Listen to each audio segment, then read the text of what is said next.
Hi, my name is Ed Davis, and I decided to do my persuasive speech on violent video games and what they do for the community.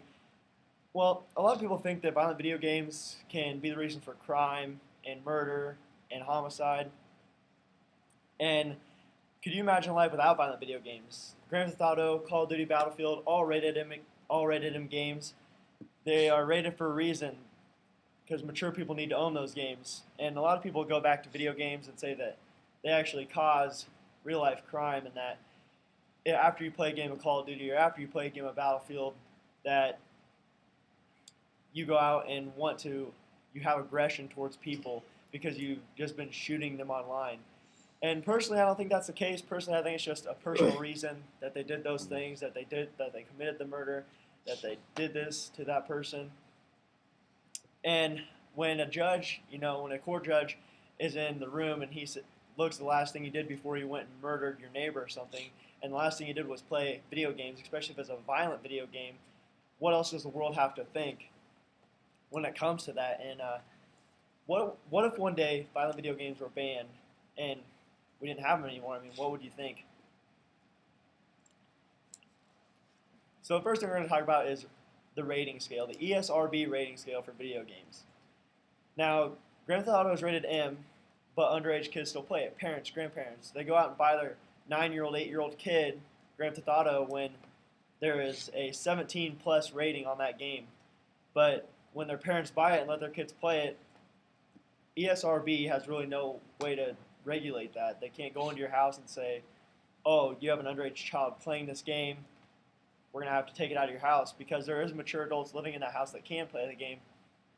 So when your 8-year-old, 9-year-old kid is on the streets running over people on GTA, some people can see how that would be violent, but it has an M rating for a reason, and people aren't always so serious on the M ratings.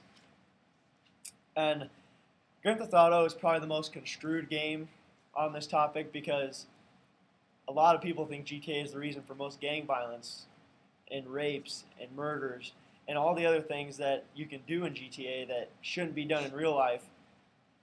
But people really don't care when it comes to the real world. And when the last thing you played was GTA, and then you do something like that, what do people really have to think? But also, another rated M game is Call of Duty.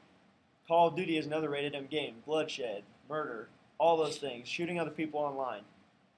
A lot of people say it's a way that they can handle their anger. It shouldn't be that way. It should just be a thing that you can go online and do and have fun with, not a way you should be able to handle your anger or do anything else, or go out and do a murder after you just got done playing and say it made you more aggressive. That's not the game. That's the people that put that rating on that game said you must be a mature person to play this game. And even though it has a rated M rating, 12-year-olds, 13-year-olds, 15, 14-year-olds, they play competitively and make money off of it, even though it's a rated M game. So there's a lot of different age groups for video games and what you might be thinking for video games. And these age groups range from early childhood to only adult, 18 plus. So as you can see behind me, first rating is easy. It's early childhood. Anybody can play those games, mainly for like 3, 4-year-olds. Next rating is rated E for everyone. You hear it all the time on commercials, rated E for everyone. E ratings is literally for everyone. Anyone can play this game. There's hardly any violence. Here, this is a newer one that they just came out with, rated E 10 plus. It means everyone above the age of 10. Games like these could be like Lego Star Wars, like Lego games like that, because you're killing people, but they're not real people. They're just Legos. And the next one is rated T for teen. So this is like your 13-year-old age group. These are games like, there's not really any games. T is probably the most unused or used rating in most cases, because when you're in that T range, it could mean a lot of things. Like games like this, like Super Smash Bros., there's been a few of those that have been rated teen, just because you fight mythical creatures on that game, but you don't actually fight people. So when you're in that T range, it could go from E10 plus, or it could go to mature. Most of the time, they rank it up to mature just to make sure that they're not putting anything out on the market that could be questionable, because ESRB has had some questionable games in their past.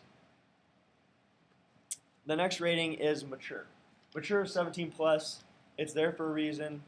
17 or older, you must be able to buy it. A lot of games are ranked this way: Halo, Call of Duty, Battlefield, GTA, all those games I mentioned. And then the next two are hardly ever used. The next one is adults only and is 18 plus. Those are games that feature a lot of nudity, a lot of graphic scenes like that.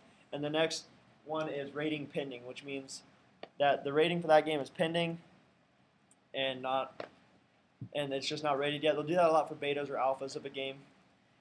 Anyway, but it's not just violent video games.